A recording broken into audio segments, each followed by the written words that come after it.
આમ તો આપણે આત્યંતિક દ્રષ્ટિએ જોઈએ તો જેને ભગવાનનો સાક્ષાત્કાર થાય એ વ્યક્તિ કાયમ માટે સુખી બને. પણ કેટલીક વખત પ્રાસંગિક વાત પણ કરતા, અને પ્રાસંગિક વાતમાં યોગીજી મહારાજ એવી વાત કરતા કે હોલ હિન્દુસ્તાનની અંદર સ્વામિનારાયણના સાધુ સુખી, હોલ હિન્દુસ્તાનમાં. કે કારણ શું? કે બપોરે ઊંઘવા મળે. આમ તો રાજકોટમાં બધા બપોરે આરામ કરે જ છે, ત્યાં 12 થી 4 બધું બંધ હોય, પણ પ્રાસંગિક ક્યારેક ગમત પણ યોગીજી મહારાજ કરતા. પણ એક ડાપણની વાત પણ પોતે કરતા ગ્રહસ્થ માટે, અને આધ્યાત્મિક દ્રષ્ટિએ જોવા માટે જઈએ તો ત્યાગી ગ્રહસ્થ બંનેને એ વાત લાગુ પડે છે કે સુખી કોણ? જેના માથે કોઈ ઋણ ના હોય ને એ સુખી. જો માણસ તરીકે આપણે વિચાર કરીએ તો આપણા જીવનની અંદર ઘણા બધા ઋણ છે. માતા પિતાનું ઋણ છે, દેવતાઓનું ઋણ છે, બીજા લોકો આપણને મદદ કરી એનું બધું ઋણ છે.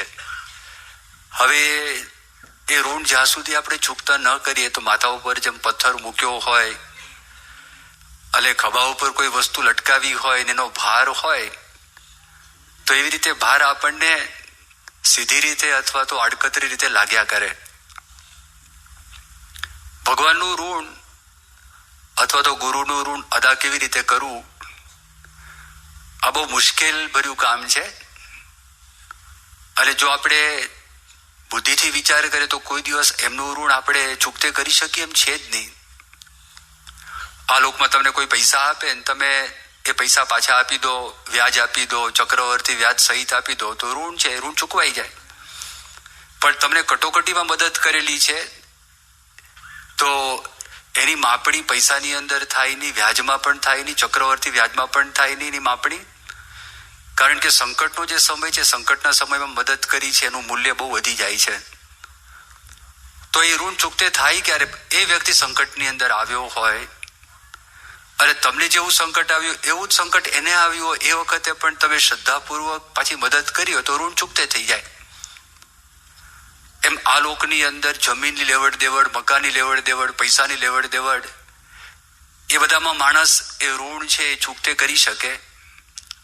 પણ ભગવાનનું ઋણ છે, ગુણાતીત સંતનું ઋણ છે, એમને આપણી પાસે કઈ જોઈતું નથી તો આપણે કેવી રીતે આપી શકવાના? એમણે હવા બનાવી, આપણે ક્યાં હવા બનાવવાના છે? એમણે પાણી બનાવ્યું છે, એમણે પ્રકાશ આપ્યો છે, એને જમીન આપી છે, આપણે ક્યાં કરી શકવાના છે? એમણે આપણને ભગવાનનો નિશ્ચય કરાવ્યો છે તો એ નિશ્ચય આપણે એમણે વળતર શું આપવાના હતા? એમણે આપણને નિસ્વાર્થ પ્રેમ આપ્યો છે, પરમ શાંતિનો અનુભવ આપ્યો છે, આપણને સમજણ આપી છે, એ બધું વળતર આપણે ક્યાં આપી શકવાના છે? એટલે બ્રહ્માનંદ સ્વામી જેવા અતિ બુદ્ધિશાળી વ્યક્તિ, જે બ્રહ્માનંદ સ્વામી પાસે ઘણો બધો ખજાનો હતો, બ્રહ્માનંદ સ્વામી પાસે બુદ્ધિ ધન હતું, સ્વાસ્થ્ય ધન હતું, રૂપ ધન હતું, કૌશલ્ય ધન હતું, એ બધું જ ભગવાન સ્વામિનારાયણના ચરણોમાં ન્યોછાવર કરી દીધું. અને ભગવાન સ્વામિનારાયણ એમને એટલું બધું આપ્યું તો એના બદલાની અંદર બ્રહ્માનંદ સ્વામી માત્ર એટલી જ વાત કરી કે ચરણો મેં શીશ નામી દીનતા ઉચ્ચારીએ. ચરણો મેં શીશ નામી દીનતા ઉચ્ચારે. બસ તમારા ચરણમાં હાથ જોડી વિનિત ભાવથી કે હું તમારે શરણે છું, સાચા અર્થની અંદર આવો એક ભાવ અંતરમાંથી વ્યક્ત થાય. બ્રહ્માનંદ સ્વામી જેમ આમ વાત કરી, મહાનુભાવાનંદ સ્વામી હતા, એક વખત સ્વામિનારાયણ ભગવાનના દર્શન કરવા માટે પોતે ગયેલા હતા. અને જ્યારે દર્શન કરવા માટે એ પોતે ઈચ્છા એમના મનની અંદર ઉત્પન્ન થઈ ત્યારે ઘણી બધી કલ્પનાઓ એમના મનમાં દોડવા લાગી કે સ્વામિનારાયણ ભગવાન મારા પર બહુ રાજી થશે અને સ્વામિનારાયણ ભગવાન મને ભેટશે અથવા તો દ્રષ્ટિ દ્વારા સુખ આપશે. એમ અનેક પ્રકારે ભગવાન સ્વામિનારાયણ દર્શન, વાતું, પ્રસાદી મળવું, સુખ આપતા હતા. તો મને સુખ આપશે એવી બધી વાતો, એવા બધા વિચારો મહાનુભાવાનંદ સ્વામીના મનની અંદર ચાલવા લાગેલા. પણ એ વિચાર આવ્યાનું કારણ શું? કારણ કે સ્વામિનારાયણ ભગવાનની બધી આજ્ઞાઓ પાડેલી. સ્વામિનારાયણ ભગવાને 114 પ્રકરણ પોતાની હયાતીની અંદર બદલાવેલા હતા. એમાંથી 108 પ્રકરણ એ સંતો માટે, પરમહંસો માટે હતા અને બાકીના બીજા પ્રકરણ એ પોતા માટે હતા. પોતાના જીવનની અંદર સ્વામિનારાયણ ભગવાન નક્કી કર્યું કે મારે આવું કરવું છે. એ પણ પ્રકરણ તરીકે આપણા શાસ્ત્રોની અંદર એનું વર્ણન કરવામાં આવ્યું છે. હવે પ્રકરણ એટલે આજ્ઞાઓ, અને ઘણી બધી આજ્ઞાઓ તો બુદ્ધિમાં બેસે ને એવી આજ્ઞાઓ હોય. ધારો કે સંતો હતા, પરમહંસો હતા, એને સ્વામિનારાયણ ભગવાન એકવાર આજ્ઞા કરી કે તમે ઘૂમટા તાણો, હવે લાજ કાઢો. તો સ્ત્રીઓ લાજ કાઢે, એ સાડલા પહેરતા હોય, પરમહંસો છે એને લાજ કાઢવાનો હોય નહીં, પણ મહારાજે આજ્ઞા કરી તો ભગવાનને રાજી કરવા માટે એ કર્યું. આજ્ઞા કરી ગોળા તમારે ખાવા, નિસ્વાદી વર્તમાન. આજ્ઞા કરી કે તમારે કોઈ છાયો લેવો નહીં, આશરો કરવો નહીં, અને વગડાની અંદર જઈને ત્યાં આગળ રહેવું, કૂતરાનો અવાજ પણ ના આવે એવા સ્થાનમાં જઈને તમારે રહેવું. ઘણી બધી આજ્ઞાઓ સ્વામિનારાયણ ભગવાને કરી, બહુ કઠણ આજ્ઞાઓ. એમાં મહાનુભાવન સ્વામી સોંસરા ઉતરી ગયા. શ્રદ્ધાપૂર્વક ઉત્સાહથી એ આજ્ઞાઓનું મહાનુભાવાનંદ સ્વામીએ પાલન કર્યું, બધા પરમહંસોએ પાલન કર્યું. હવે એ જયારે દર્શન કરવા માટે ગયા, સ્વાભાવિકપણે એમના મનમાં એમ થાય કે આપણે કંઈક કર્યું છે તો સ્વામિનારાયણ ભગવાન આપણને દ્રષ્ટિ દ્વારા સુખ આપશે કે બીજી દ્વારા સુખ આપશે. જેવી મુલાકાત થઈ એટલે તે વખતે પ્રસંગ તો જુદો જ બની ગયો. એમને સ્વામિનારાયણ ભગવાનને નજીક જઈને જ્યાં પગે લાગવા માટે ગયા તો સ્વામિનારાયણ ભગવાને પોતાનો પગ ખેંચી લીધો.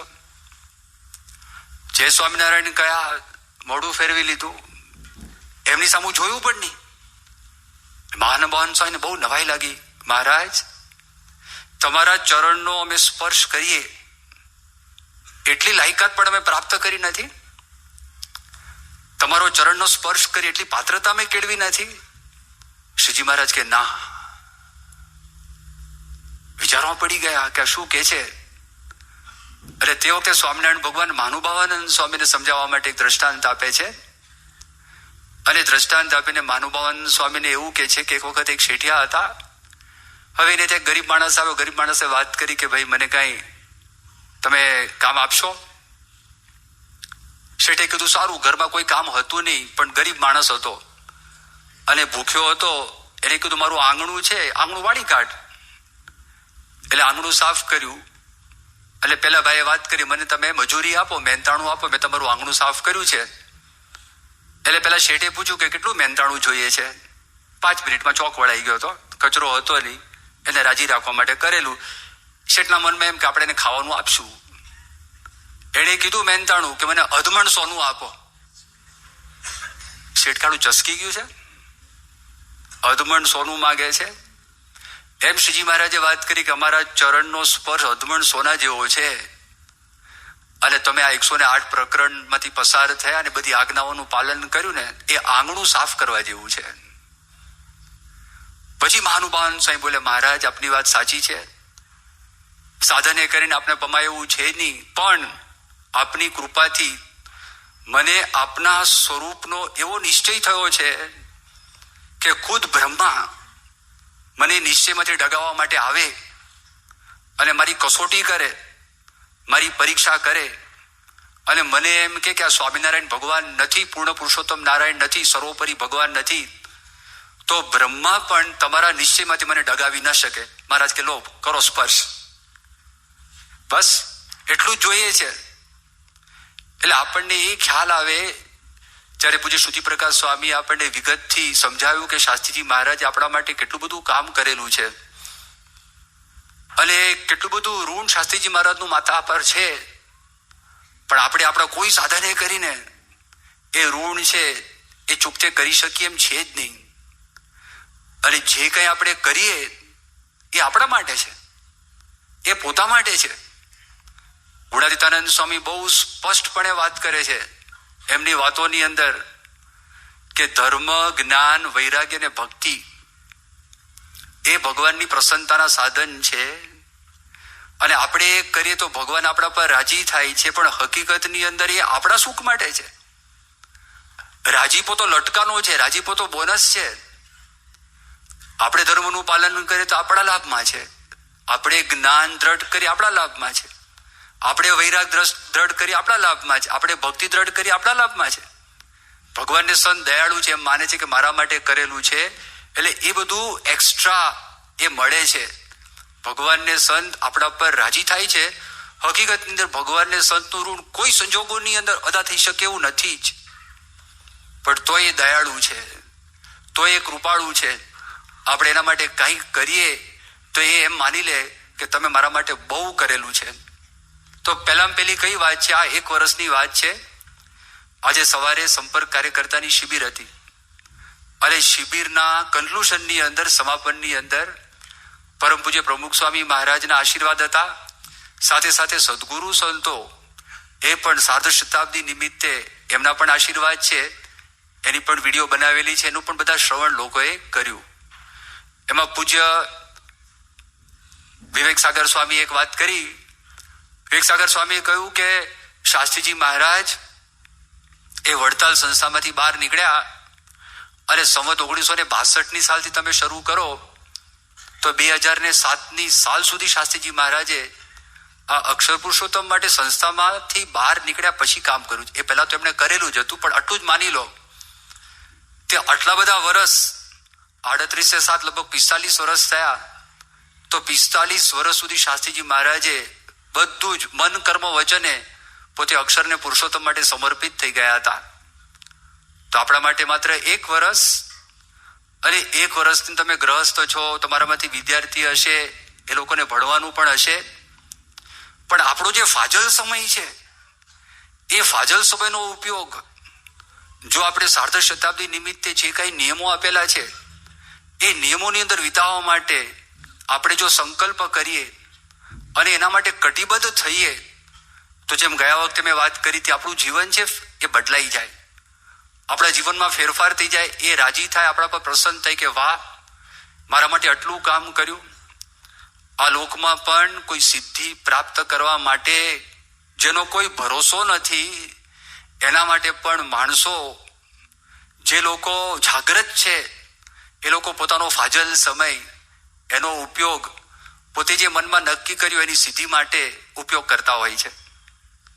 જેમ 16મી સદીની અંદર એક બહુ મોટા ગણિત શાસ્ત્રી થઈ ગયા ફ્રાન્સમાં. એમણે એક સમીકરણ આપ્યું અને એ સમીકરણ આપ્યું, એનું નામ હતું ગણિત શાસ્ત્રીનું પિયે દ ફમા.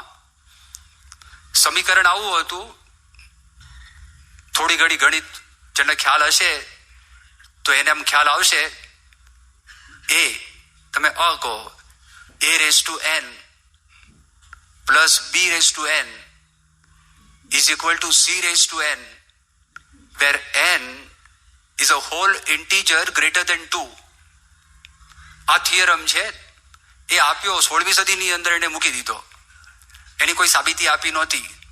અને પછી હાસ્યાની અંદર ગણિત શાસ્ત્રીઓની મશ્કરી કરતા હોય એમ એણે એક રિમાર્ક કરેલો. એમાં લખેલું કે આ ઇક્વેશન સોલ્વ કરવું અઘરું છે, પણ એવું સાર્કેસ્ટિક કટાક્ષમાં લખેલું હતું કે ગણિત શાસ્ત્રીઓ ઊંચા થયેલા, આપણે કેમ ન સોલ્વ કરી શકીએ. 300 વર્ષ સુધી ગણિત શાસ્ત્રીઓએ પ્રયત્ન કરીને મૂકી દીધું, પ્રયત્ન કરીને છોડી દીધું. 19મી સદીની અંદર ફ્રાન્સમાં ઉલ્ફ શેકલ કરીને એક વ્યક્તિ હતા. એણે મનમાં નક્કી કર્યું, આપણે પ્રયત્ન કર્યા, અબોજોપતિ માણસ હતો પણ ગણિતમાં રસ હતો, ભગવાને એવી બુદ્ધિ આપી હતી, તો આ થિયરમ સોલ્વ કરવા માટે એણે પણ સમય આપ્યો, પણ થયું નહીં. તો એની પાસે જેટલી સંપત્તિ હતી એ બધી સંપત્તિને બેંકમાં મૂકી અને વિલ કરી આપ્યું કે વિશ્વની અંદર કોઈ પણ ગણિત શાસ્ત્રી આ ઇક્વેશન સોલ્વ કરી શકે તો એને આ પૈસા તમે આપી દેજો. ફ્રાન્સની બેંકમાં મૂક્યા અને બેંકને વાત કરી, ત્યાં સુધી તમારે જે કાંઈ બધું બીજું કરવું હોય એ પૈસાનું તમે કરી શકો, પણ આ જે સોલ્વ કરે એને આપી દેવાનું.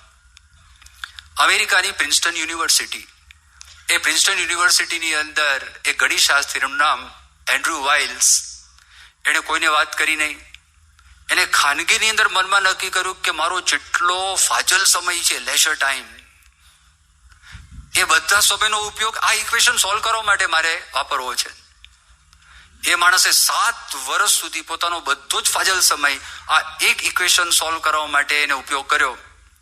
અને 1993ની સાલમાં કેમ્બ્રિજ, એટલે ઇંગ્લેન્ડમાં આવેલું કેમ્બ્રિજ નહીં, અમેરિકાની અંદર પણ એક શહેરનું નામ લંડન છે, બીજા એક શહેરનું નામ કેમ્બ્રિજ છે. કેમ્બ્રિજ યુનિવર્સિટી પ્રેસ છે, અમેરિકાની છે. તો એ યુનિવર્સિટીની અંદર એની પાસે લગભગ 100-150 ગણિતશાસ્ત્રીઓ બેઠા હતા. અને આની સાબિતી એણે કીધું કે મેં આ ઇક્વેશન સોલ્વ કરેલું છે, આ સમીકરણ સોલ્વ કરેલું છે, આ થિયરમ મને આવડ્યો છે. બધા ભેગા થઈ ગયા અને એ જે પ્રૂફ કરે ને, કોઈ દાખલો હોય, દાખલો સોલ્વ કરે, અડધા પાનામાં સોલ્વ થાય, કોઈક 1 પાનામાં, કોઈક 1.5 પાનામાં, ફૂલસ્કેપ પાનામાં, કોઈક 2 પાનામાં સોલ્વ થાય, થોડુંક વધારે 3-4 પાના. આ ફૂલસ્કેપ પાના લગભગ 160 ફૂલસ્કેપ પાના પ્રૂફ માટે લાગેલા. જેટલી બધી પ્યોર મેથેમેટિક્સની થિયરીઝ હતી, બધી થિયરીઝ એમાં લાગુ પડેલી. અને આ માણસે સોલ્વ કર્યું.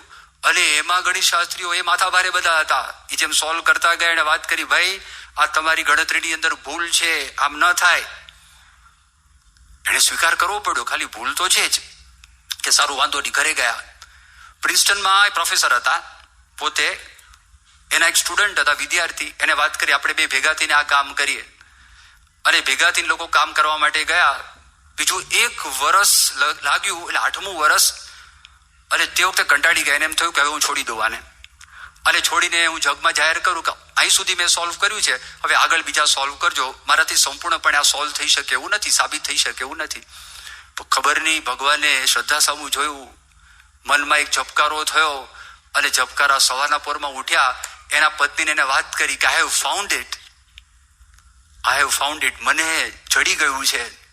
એના પત્નીને એમ લાગ્યું કે ગાડીની ચાવી ખોવાઈ ગઈ એની વાત કરે છે. આઈ હેવ ફાઉન્ડ ઇટ, ગાડીની ચાવી મળી ગઈ છે. તો પહેલા એ કીધું, I am not talking about car keys.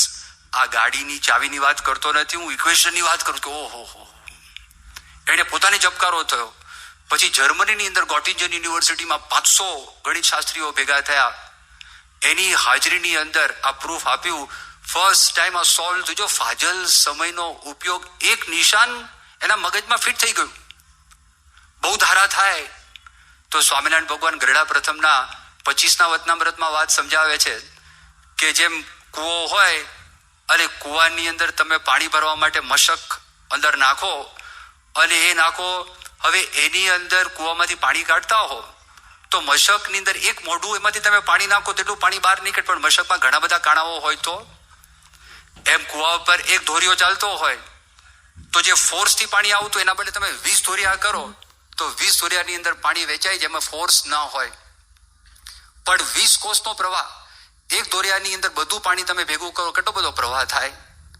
એમ એવી રીતે શ્રીજી મહારાજ એ વતનામૃતમાં આપણને વાત કરીને સમજાવે છે કે જો ફાજલ સમયનો વિચાર કરીએ કે ઘણા બધા વર્ષો આપણે પોતા માટે વાપરેલા છે, પણ આ 1 વર્ષ આપણે એવા નિયમ લઈએ અને ભગવાનને એવી પ્રાર્થના કરીએ કે નિયમ છે સારધાર પડે. આ પહેલી વાત.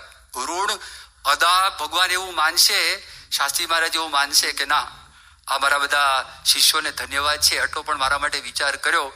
એટલે આપણી દરમિયાનગીરી કરશે, મહારાજને પ્રાર્થના કરશે કે જેવો કટોકટીનો સમય આવે તો તે વખતે આ બધાને અંતકાળે દર્શન કરી અને આપના પ્રૌઢ પ્રતાપથી અંતકાળે પણ એમને ચોખા નિર્વાસથી કરી અને ભગવાનના ધામમાં મૂકી દો. એ જયારે સંત દરમિયાનગીરી કરે ત્યારે મહારાજને હા પાડવી પડે. આમ તો તલ માત્ર કસર એ ના રહે તો જ આપણે અક્ષરધામની પ્રાપ્તિ થાય. આ એમની દયા છે, આ એમની કૃપા છે, તે એવું આપણા પર એ માને.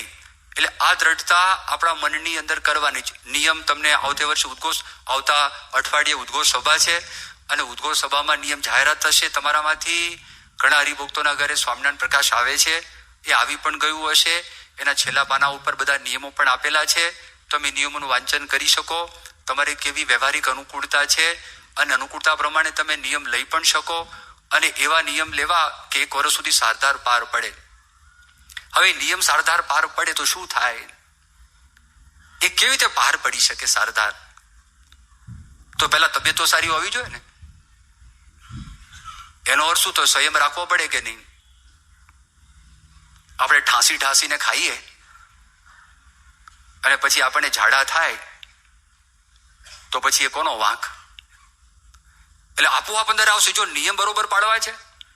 અથવા બીજી વાત છે, શાસ્ત્રીજી મહારાજે અક્ષર પુરુષોત્તમનું જ્ઞાનનું પ્રવર્તન કર્યું અને શાસ્ત્રીજી મહારાજને આટલા બધા વિઘ્નો એમના જીવનની અંદર આવ્યા તો પણ શાસ્ત્રીજી મહારાજ એ પાછા પડ્યા નહીં.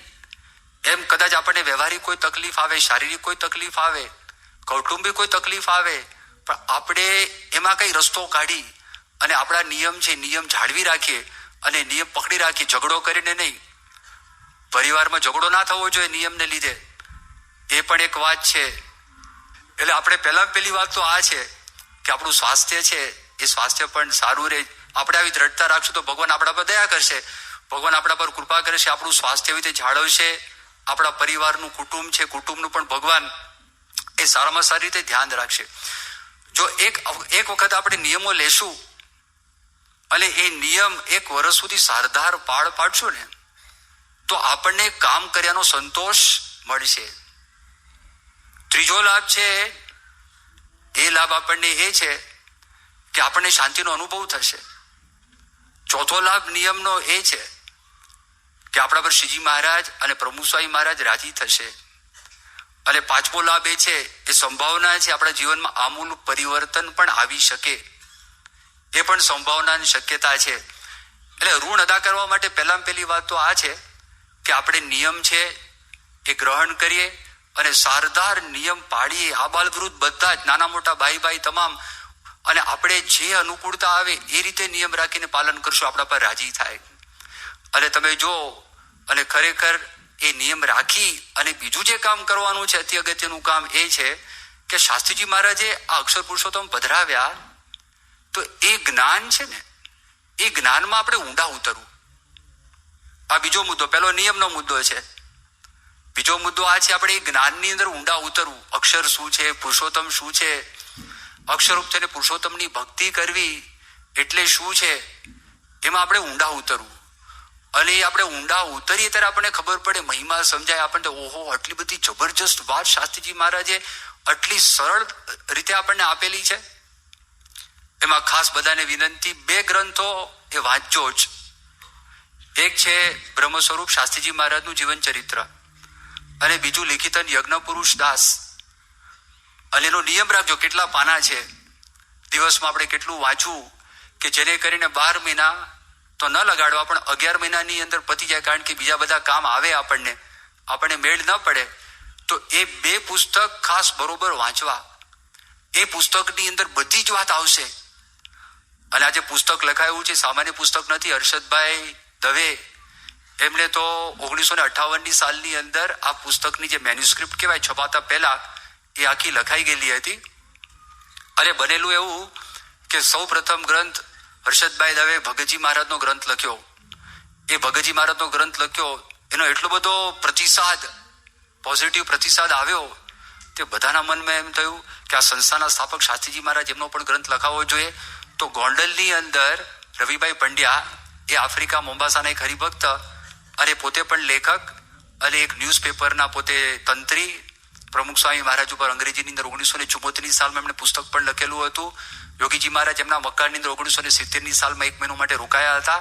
એ મકાનનું નામ દરિયાના કિનારા ઉપર અક્ષરધામ નામ આપેલું હતું. અને એ વ્યક્તિ એકદમ વ્યવસ્થિત પ્રતિષ્ઠિત વ્યક્તિ, એટલે એમણે અક્ષરદેરીની અંદર આ એક સંકલ્પ થયો અને એમણે હરમાનભાઈને વાત કરી અને મુંબઈના છગનભાઈ નારાયણભાઈ, એમને વાત કરી કે મારા મનમાં આવો સંકલ્પ થયો છે. બંને જણા રાજી થયા અને 3 જણા એ ત્યાં આગળ યોગીજી મહારાજ પાસે આવ્યા અને યોગીજી મહારાજને આવીને વાત કરી કે સ્વામી, કે આ શાસ્ત્રીજી મહારાજનું જીવન ચરિત્ર લખાય તો સારું, અને હર્ષદભાઈ દવે લખે તો સારું. અને યોગીજી મહારાજે હર્ષદભાઈને વાત કરી કે તમે આ શાસ્ત્રીજી મહારાજનું જીવન ચરિત્ર છે, એ જીવન ચરિત્ર તમે લખો. હર્ષદભાઈ કે મને માફ કરજો, આ મારી શક્તિ બહારની વાત છે. શાસ્ત્રીજી મહારાજના જીવનના પ્રસંગો, ચમત્કારો, એમના સંતો ભક્તો, એમનું વિચરણ, એ મારા ગજાબારની વાત છે. ત્યારે યોગીજી મહારાજે વાત કરી, અમારી આજ્ઞા છે, અમારો રાજીપો છે, તો આ કામ કરો. શ્રીજી મહારાજ તમને તમારી બુદ્ધિમાં પ્રેરણા કરશે અને શાસ્ત્રીજી મહારાજ તમારી પેન ઉપર, કલમ ઉપર આવીને બેસી જશે. માટે જાઓ તમે આ કામ કરો. અને યોગી બાપાના આશીર્વાદ હતા. યોગી બાપાની આજ્ઞાથી હર્ષદભાઈ સ્વીકાર કર્યો. સંતો હરિભક્તો પાસેથી બધા પ્રસંગો આવવા લાગ્યા. તો હર્ષદભાઈ પોતે આ નિવેદનની અંદર એ લખે છે, શાસ્ત્રીજી મહારાજનું જે પુસ્તક છે આગળ નિવેદન છે, હર્ષદભાઈ દવે પોતે લખેલી વાત છે. એમણે કહ્યું કે હરિભક્તોને સંતોએ બધા પ્રસંગો આપ્યા. હકાભાઈ ખાચર એ શાસ્ત્રીજી મહારાજ પાસે વર્ષો સુધી રહેલા હતા. શાસ્ત્રીજી મહારાજના મુખમાંથી બધી જે વાતો આવી હતી, પ્રસંગો હતા, પોતે નોંધ કરેલી હતી, એ બધા પ્રસંગો હર્ષદભાઈને આપ્યા. બોચાસણની અંદર ગિરધરભાઈ મુખી હતા. શાસ્ત્રીજી મહારાજ વડતાલમાં રહ્યા હતા, ત્યાં ઉપાધિ થઈ હતી અને વડતાલથી બહાર નીકળ્યા અને બોચાસણ આવ્યા. બોચાસણમાં પહેલું મંદિર કર્યું, એમાં ગિરધરભાઈ ઝવેરભાઈનો બહુ મોટો ફાળો હતો. એમણે પણ પોતે હાથે લખી અને હર્ષદભાઈને પ્રસંગો છે એ પ્રસંગો મોકલી આપ્યા. પુરુષોત્તમપુરાના ઈશ્વરભાઈ દાજી એમણે પણ શાસ્ત્રીજી મહારાજ ત્યાં આગળ પુરુષોત્તમપુરા આવતા અને ઘણા બધા પરા, શાંતિપરા, લાટ અને પછી ઈશ્વરપરા અને બધા અલગ અલગ બધા પરાઓ, ચિત્રાસંદર, શ્રીજીપરા, આ બધા સ્થાનની અંદર શાસ્ત્રીજી મહારાજ રહેતા અને જતા. આ બધી જમીનોની વાતો હતી, એ બધા જે પ્રસંગો ત્યાં બનેલા હતા. તો ઈશ્વરભાઈ દાજી છે એમણે પણ આ બધા પ્રસંગો એ મોકલી આપ્યા. ભાવનગરના કાંજીભાઈ સોની એને ઝાલાવાડનો સત્સંગ અને કુબેરભાઈ નગર શેઠ સત્સંગમાં કેવી રીતે આવ્યા, તો એ બધા પ્રસંગો એ પણ પોતાના હસ્તાક્ષરમાં હર્ષદભાઈ દવે છે એમણે મોકલી આપ્યા. અને સંતોમાં તમે જો તો સંતોની અંદર મોટા સ્વામી સાધુ થઈ ગયા, આશાભાઈ એ સાધુ થયા, તો એમણે બધા પ્રસંગો હર્ષદભાઈને મોકલ્યા. હરિકૃષ્ણદાસ કોઠારી હતા, એમણે શાસ્ત્રીજી મહારાજનું જીવન પદ્યની અંદર કાવ્યાત્મક લખેલું હતું, એ બધા જ પાનાઓ એમને મોકલી આપ્યા. ખુદ યોગીજી મહારાજ પોતે, યોગીજી મહારાજે પોતાના પ્રાસાદિક અક્ષરની અંદર જુનાગઢથી બહાર નીકળ્યા, શાસ્ત્રી મહારાજને મળ્યા, રાજકોટની અંદર ગયા, અદાનો પ્રસંગ થયો, એ બધી વાતો વિગતથી એ યોગીજી મહારાજે પોતાના પ્રાસાદિક શબ્દોની અંદર લખીને આપ્યું. હર્ષદભાઈ તો બહુ રાજી થયા અને યોગીજી મહારાજના પ્રાસાદિક શબ્દો શાસ્ત્રીજી મહારાજના જીવન ચરિત્રની અંદર જે એ બનેલા પ્રસંગો છે તે યોગીજી મહારાજના બધા શબ્દો છે. એક ખાનદેશના મોહન ભગત હતા, તે ખાનદેશના મોહન ભગત, ખાનદેશનો સત્સંગ કેવી રીતે થયો અને એમને ત્યાં આગળ શાસ્ત્રીજી મહારાજે ગોંડલની અંદર અક્ષરદેરી છે, તો અક્ષરદેરી સાચવવા માટે ત્યાં રાખેલા હતા. ત્યાં પણ બધા અક્ષરદેરીના ચમત્કારી પ્રસંગો બન્યા અને ખાનદેશનો આખો ઇતિહાસ એનું પણ વર્ણન કર્યું. અને બ્રહ્મ સ્વરૂપ શાસ્ત્રીજી મહારાજના જીવન ચરિત્રનો બીજો ભાગ, તેમાં સ્વામિનારાયણ પ્રકાશ શરૂ થઈ ગયું હતું. ખેંગારજીભાઈ ચૌહાણ એના આદ્ય તંત્રી હતા, એના બધા લેખો હતા, એ લેખોના આધારે ઘણું બધું મટીરિયલ એમાં કલેક્ટ થયેલું હતું. એ સિવાય પણ ઘણા બધા હરિભક્તો સંતોએ ફાળો આપેલો હતો. એટલે બહુ પ્રમાણભૂત ગ્રંથ. એટલું જ નહીં, એ તો 1958ની સાલમાં જે મેન્યુસ્ક્રિપ્ટ તૈયાર થઈ, તો તે વખતે મુંબઈમાં પુસ્તક છપાય એ પહેલા યોગીજી મહારાજ, પ્રમુખ સ્વામી મહારાજ, સંત સ્વામી એમની હાજરીની અંદર અને સંત સ્વામીની હાજરીમાં આખી પારાયણ કરેલી અને એમાં પણ જે સુધારા વધારા કરવાના હતા, બધા સુધારા વધારા કર્યા. ત્યાર પછી આ પુસ્તક છે એ પુસ્તક બહાર પડેલું છે. અને બહુ જ પ્રાર્થના કરીને આ પુસ્તકનું વાંચન કરજો. અને વાંચન કરશો તો તમને એવો અનુભવ થશે કે તમે પ્રમુખ સ્વામી મહારાજનું જીવન ચરિત્ર વાંચી રહ્યા છો. હકીકતમાં તમને અનુભવ થશે. એ ગુણાતીતાનંદ સ્વામીનું હોય, ભગતજી મહારાજનું હોય, શાસ્ત્રીજી મહારાજનું હોય કે યોગી બાપાનું હોય, પણ પ્રમુખ સ્વામી મહારાજનું તમે જીવન જોયું, તમને નવાઈ લાગશે કે આ વાત સાચી છે. અને લિખિતન યજ્ઞ પુરુષદાસ એ તો હદ થઈ ગઈ. એની અંદર લગભગ 454 પત્રો છે, ઐતિહાસિક પત્રો.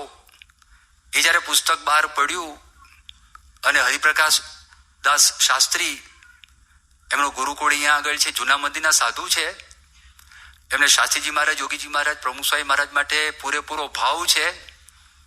એમણે આ જોયું, એ એટલા બધા રાજી થઈ ગયા. એણે કહ્યું કે આ તો દસ્તાવેજી બધા કાગળો છે અને જૂના મંદિરનો ઇતિહાસ અમારે સાચવવો જોઈએ, એના બદલે તમે સાચવ્યો છે. એવા બધા આ છે. અને ઈશ્વર સ્વામીને એમણે ફોન કર્યો અને ફોન કરીને બહુ રાજી થયા. એમાં ભગતજી મહારાજ, શાસ્ત્રીજી મહારાજ, યોગીજી મહારાજ, નિર્ગુણ સ્વામી, ગુલઝારીલાલ નંદા, પછી હરિપ્રસાદભાઈ ચોકસી અને એ બધાના પ્રાસાદિક પત્રો, કાગળો છે, બધી આપલે થઈ છે. તે વખતે બધી પરિસ્થિતિ કેવી હતી, કેવા પરિસ્થિતિની અંદર આ જ્ઞાનનું પ્રવર્તન કર્યું, કેવા પરિસ્થિતિની અંદર આ મંદિર તૈયાર કર્યા, શું હતી, કેટલી બધી હિંમત હતી. એક પત્રની અંદર શાસ્ત્રીજી મહારાજ 1939 યોગીજી મહારાજ એક પત્ર લખે છે કે અહીંયા આગળ દાળ ચોખા સારંગપુરની અંદર બિલકુલ નથી, તો તાત્કાલિક 25-30 મણ એ ભેગા થાય એવી વ્યવસ્થા કરજો. અને અહીંયા આગળ તો અમે મગ માગી અને એનાથી ચલાવીએ છીએ, પણ મહેમાન આવે તો મહેમાનને મગની ખીચડી ના અપાય. આ પરિસ્થિતિ 1939ની અંદર છે. એ જ વર્ષની અંદર શાસ્ત્રીજી મહારાજ બીજો પત્ર લખે છે, પોતાના લાડીલા સંતોને વાત કરે કે તમને તો દેખાતું નહીં હોય કે ભવિષ્યમાં શું થવાનું છે, પણ મને ઇદમ દેખાય છે કે આપણી સંસ્થા 2 દેશ ક્લેશ કરતા વૃદ્ધિને પામે.